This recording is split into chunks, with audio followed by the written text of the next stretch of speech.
사도신경으로 우리의 신앙을 고백하며 새벽 예배 하나님께 올려드리겠습니다. 전능하사 천지를 만드신 하나님 아버지를 내가 믿사오며 그 외아들 우리 주 예수 그리스도를 믿사오니 이는 성령으로 잉태하사 동정녀 마리아에게 나시고 본디오 빌라도에게 고난을 받으사 십자가에 못 박혀 죽으시고 장사한 지 사흘 만에 죽은 자 가운데서 다시 살아나시며 하늘에 오르사 전능하신 하나님 우편에 앉아 계시다가 저리로서 산자와 죽은 자를 심판하러 오시리라. 성령을 믿사오며 거룩한 공예와 성도가 서로 교통하는 것과 죄를 사하여 주시는 것과 몸이 다시 사는 것과 영원히 사는 것을 믿사옵나이다. 아멘.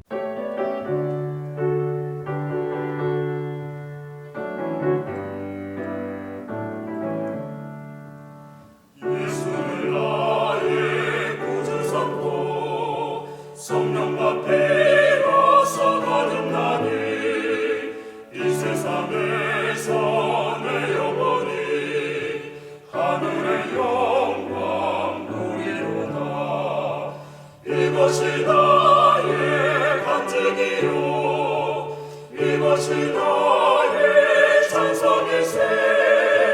나 사는 동안 끊임없이 구주를 찬송하리로다.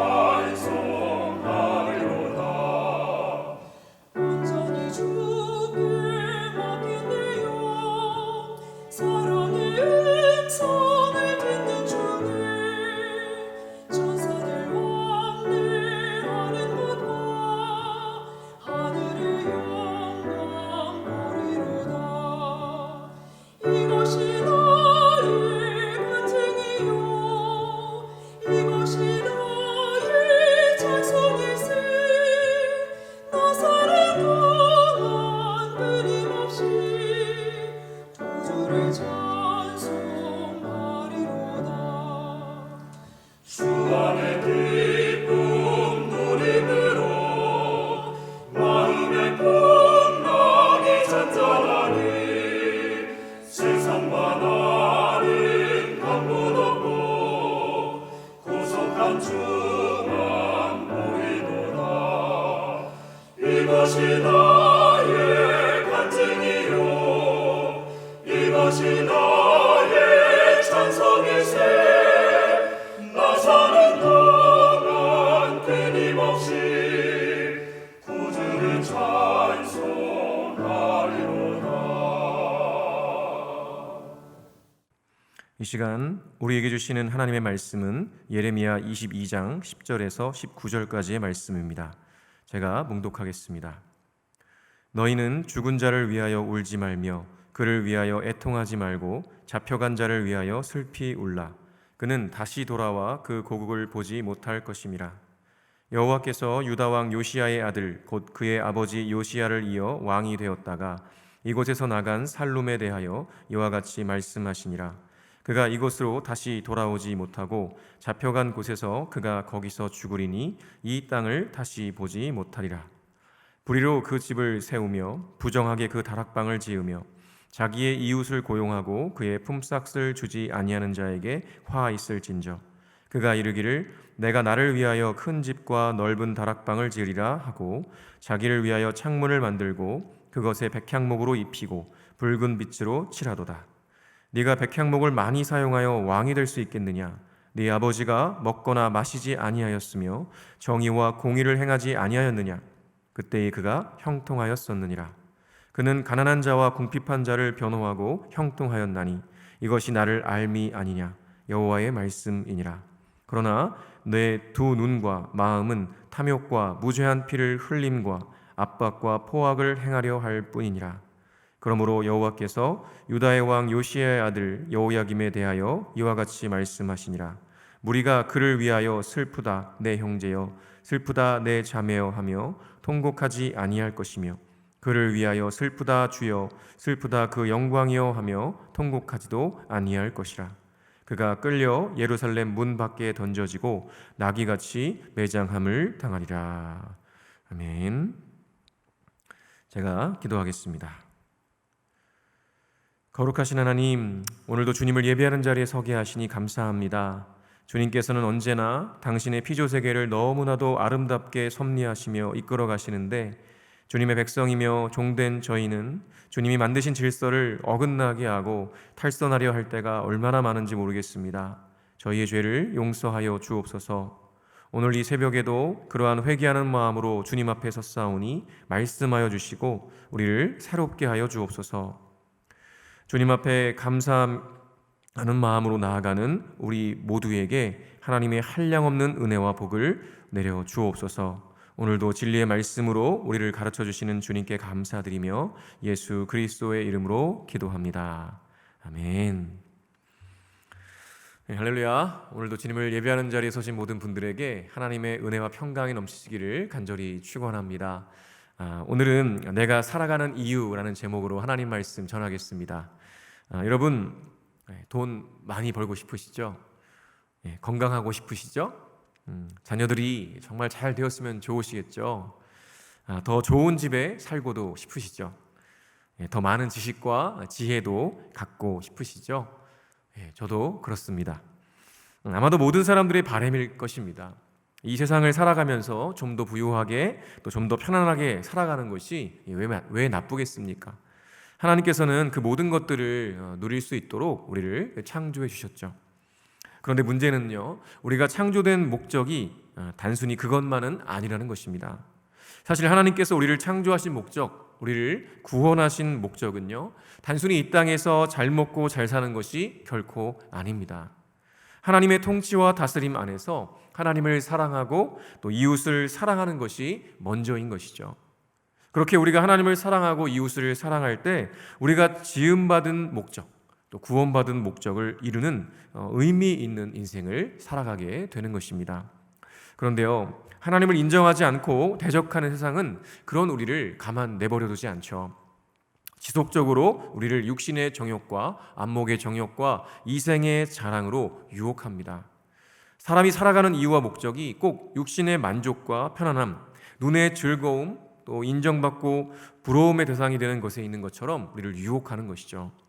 바쁘지도 않은데 바쁘게 합니다. 심지어는 하나님을 예배하고 진리의 말씀을 읽고 묵상하며 기도하는 시간마저도 타협하게 하는 것이죠. 돈을 버는 이유가 무엇입니까? 그렇죠. 잘 살기 위해서입니다. 세상을 살아가며 남에게 손 벌리지 않고 내가 먹고 마시고 입고 사는 것에 구애받지 않게 살고 싶고요. 또 내 가족들이 편안하게 살게 하고 싶기 때문에 우리는 열심히 돈을 벌죠. 그런데요, 그렇게 열심히 살아가다 보면 하나님이 보이지 않게 됩니다. 하나님이 아니라 돈이 보이고요, 육신의 편안함이 보이게 되는 것이죠. 육신이 원하는 것들이 더 많이, 더 자주 보이고요, 그것을 소유하고 성취해야만 내 인생이 의미 있는 것처럼 보이는 것입니다. 그러다 보면 주객이 전도되어서 하나님이 아니라 나를 만족시키기 위한 인생을 살아가게 되는 것이죠. 내게 있는 재정과 물질, 또 건강과 또 지혜와 지식, 사랑하는 가족들, 친한 친구들, 직장, 사업 등등 그 모든 것들을 더 많이 갖고 싶고 더 누리고 싶어 합니다. 그래야 내가 더 행복할 것처럼 느끼게 되는 것이죠. 그리고 그런 소유들이 다른 사람들과 또 비교됩니다. 다른 누군가가 갖고 있고 누리고 있는 것보다 더 많이 갖고 누리고 싶어 하게 되는 것이죠. 그래야 성공한 것 같고 인정받는 것 같고 행복한 것 같은 느낌이 드는 것입니다.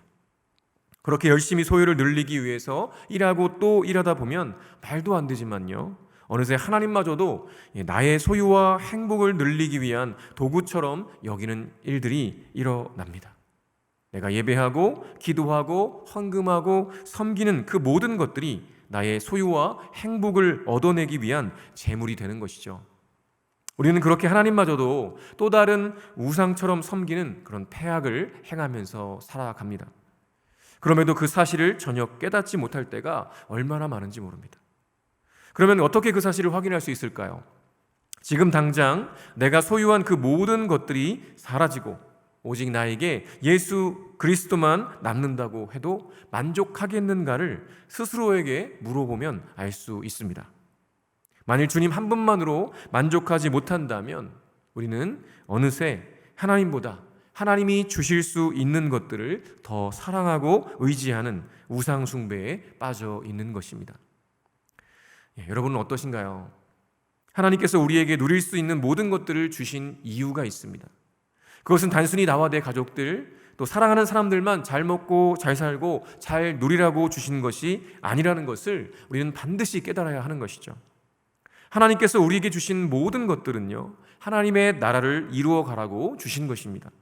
하나님을 인정하지도 않고 믿지도 않는 이 깨어진 세상 속에서 신음하는 모든 어그러진 인생들이 유일한 소망이 되시는 예수 그리스도를 믿고 아버지께로 돌아오는 것, 그래서 그 모든 어그러짐과 깨어짐들과 결핍들이 해소되고 하나님의 온전한 통치와 다스림이 충만한 하나님 나라 완성을 위해 우리의 삶을 드리라고 우리에게 허락하신 것들이라는 것이죠. 이 사실을 잊는 순간 우리는 하나님이 아니라 나 자신을 위해 살아가는 죄 가운데에서 헤매는 인생이 될 수밖에 없는 것입니다. 오늘 본문 말씀을 보면 바로 그런 인생을 살았던 두 왕에 대한 예언이 등장합니다. 바로 남유다의 17대 왕이었던 여호아하스와 18대 왕이었던 여호야김 왕이 바로 그들입니다. 이 두 사람은요, 모두 남유다의 16대 왕으로서 개혁을 이루었던 요시야 왕의 아들들이었습니다. 그런데 안타깝게도 하나님을 경외하며 어떻게든 남유다의 죄에서 돌이키려 했던 아버지 요시야와는 달리 자신을 왕으로 세우신 하나님의 뜻을 저버리고 자기 자신의 만족을 위해 죄 가운데 행했던 이들이었습니다. 그래서 성경은 이렇게 말씀하시죠. 10절에서 12절에 이렇게 기록합니다. 너희는 죽은 자를 위하여 울지 말며 그를 위하여 애통하지 말고 잡혀간 자를 위하여 슬피 울라. 그는 다시 돌아와 그 고국을 보지 못할 것임이라. 여호와께서 유다 왕 요시야의 아들 곧 그의 아버지 요시야를 이어 왕이 되었다가 이곳에서 나간 살룸에 대하여 이와 같이 말씀하시니라. 그가 이곳으로 다시 돌아오지 못하고 잡혀간 곳에서 그가 거기서 죽으리니 이 땅을 다시 보지 못하리라. 지금 백성들이 죽은 자를 위해서 울고 있습니다. 그 죽은 사람은 바로 요시야 왕이었죠. 요시야는 8살에 왕으로 즉위해서 31년간을 통치하면서 경건했던 여호사밧과 히스기야 왕의 전통을 이어서 여호와 신앙을 회복하기 위해 힘썼던 왕이었습니다. 그가 제위 8년 되던 해, 그러니까 16살 되던 해죠. 그때 다윗의 하나님을 찾고 하나님의 뜻을 따라서 행하기를 원했습니다. 그리고 제위 12년 되던 해에는요, 우상들을 파괴하고요, 가증한 그 이교적인 예배들을 다 금했습니다. 그리고 제위 18년 되던 해에는요, 성전을 수리하고 복구하면서 성전에서 율법책을 발견해줘. 대제사장 힐기야에 의해서 발견된 이 율법의 말씀을 들은 이 요시야는요, 옷을 찢고 통곡하면서 겸손히 하나님의 뜻을 여쭙게 됩니다. 그리고 요시야는 율법책의 그 내용을 깨달은 후에 이 성전을 새롭게 하고 또 이스라엘 백성들을 새롭게 하는 일들에 박차를 가하게 되죠. 그래서 정말 율법 중심의 제2의 종교 개혁과 영적인 대각성을 그렇게 추진하게 됩니다. 이때 요시야는요, 백성들에게 율법을 읽어서 그 언약을 온전히 따르게 했고요. 또 각종 산당과 우상들, 바알, 아세라 같은 그런 우상들, 또 그와 관련된 부정한 것들을요, 모조리 파괴해서 빻았습니다. 그래서 가루로 만들거나 불살랐고요. 또 신접한 자나 박수 등 모든 우상 숭배자들을 처형시켰습니다. 이렇게 해서 정결 작업을 진행한 다음에 요시야는요, 6월절 절기를 아주 성대하게 지킴으로써 이 종교 개혁을 완수하게 되죠. 그런데 안타깝게도요, 아수를 도와서 애굽이 북진하는 것을 막으려고 나섰다가 그만 무기또에서 39세의 젊은 나이로 죽게 됩니다. 사실 예레미야 입장에서 성전을 새롭게 하고 또 이스라엘 백성들을 새롭게 하는 그 요시야 왕의 죽음은요, 너무나도 애석하고 애통한 일이었을 것입니다. 예레미야뿐이겠습니까? 백성들도 마찬가지였겠죠. 정말 경건한 왕이었고 백성들을 하나님께로 돌이키기 위해 많은 애를 썼던 왕이 그렇게 허무하게 죽음을 맞이했으니 백성들이 얼마나 애통했을까요? 그래서 오늘 본문에서 백성들이 그 죽은 요시야 왕으로 인해 애통해 울고 있었던 것이죠. 그런데 하나님께서는 죽은 요시야 왕을 위해서 애통할 것이 아니라 애굽에 잡혀간 여호아하스 왕, 즉 살룸 왕을 위해 슬피 울라고 말씀하십니다. 왜냐하면 그는 다시는 유다 땅으로 돌아올 수 없었기 때문이었죠. 하나님께로 돌이켜 경건한 삶을 살았던 요시야보다 아버지 요시야의 길로 가지 않고 여전히 악하고 패역한 길로 갔던 여호아하스, 다시는 고국으로 돌아오지 못할 그 여호아하스를 위해 울라고 말씀하신 것입니다. 사실 백성들이 요시야가 죽자 여호아하스를 왕으로 세웠습니다. 그런데 애굽이요, 그냥 그것을 내버려두지 않았죠. 그를 폐위시켜버리고 자기 말을 잘 듣도록 그의 형인 여호야김을 왕으로 세워버립니다. 꼭두각시 왕을 세워버린 거죠. 그런데요, 이 여호야김은 여호아하스보다 한술 더 뜨는 왕이었습니다. 13절과 14절에 이렇게 기록하죠. 불의로 그 집을 세우며 부정하게 그 다락방을 지으며 자기의 이웃을 고용하고 그의 품삯을 주지 아니하는 자에게 화있을진저 그가 이르기를 내가 나를 위하여 큰 집과 넓은 다락방을 지으리라 하고 자기를 위하여 창문을 만들고 그것에 백향목으로 입히고 붉은 빛으로 칠하도다. 네, 하나님은 그를 불의로 그 집을 세우는 왕이라고 말씀하십니다. 그의 아버지 요시야와는 정반대로 하나님의 공평과 정의가 아니라 불의로 그 집을 세웠다는 평가인 거죠. 자기 백성들을 고용해 놓고는 각종 토목, 건축 공사를 하면서 자신의 왕으로서의 위세를 과시했습니다. 그런데 그 자기 백성들에게요, 품삯조차 주지 않았던 거죠. 14절에서 밝히는 것처럼 그는 자기 자신을 위해서 큰 집과 넓은 다락방을 지었고요, 호화로운 백향목으로 또 그리고 백성들의 피로 그 집들을 치장했습니다. 자신에게 주어진 왕이라는 자리, 그 권력과 부와 힘을 그는 오로지 자기 자신을 위해 사용했던 거죠. 그러나 하나님께서 그를 왕으로 세우신 것은 그렇게 자기 자신을 위해 살라고, 자기 자신의 만족을 위해 누리라고 세우신 것이 결코 아니었죠. 하나님을 배반하고 우상 숭배에 빠져 있던 백성들을 돌이키게 하라고, 가난하고 억압받는 사람들의 마음을 헤아리고 그들을 돕고 살라고 그 자리에 서게 하신 것이었습니다. 그러나 안타깝게도 그들은 오히려 하나님이 주신 것들을요, 자신의 만족과 유익을 위해 사용했습니다. 그 결과가 무엇입니까? 아무도 여호야김 왕의 죽음조차 애도하지 않는 비참한 최후였습니다. 또 애굽에 잡혀가서 다시 고국으로 돌아오지 못하는 비참한 최후였던 거죠. 우리는 어떤가요? 우리에게 주신 모든 것들은 그저 우리 자신을 위해 주신 것이 결코 아닙니다. 우리의 이웃을 돌보라고, 이 세상의 깨어짐과 아픔을 치유하고 회복하는 일에 사용하라고 주신 것임을 결코 잊지 말아야 하는 것이죠. 그럼에도 여호아하스와 여호야김처럼 하나님의 뜻을 망각하고 그렇게 우리의 인생을 나 자신을 위해 달려가고 있지 않습니까? 만일 그렇다면요, 오늘 이 시간 우리는 하나님의 이 말씀을 정말 마음속에 깊이 새겨야 하는 것입니다.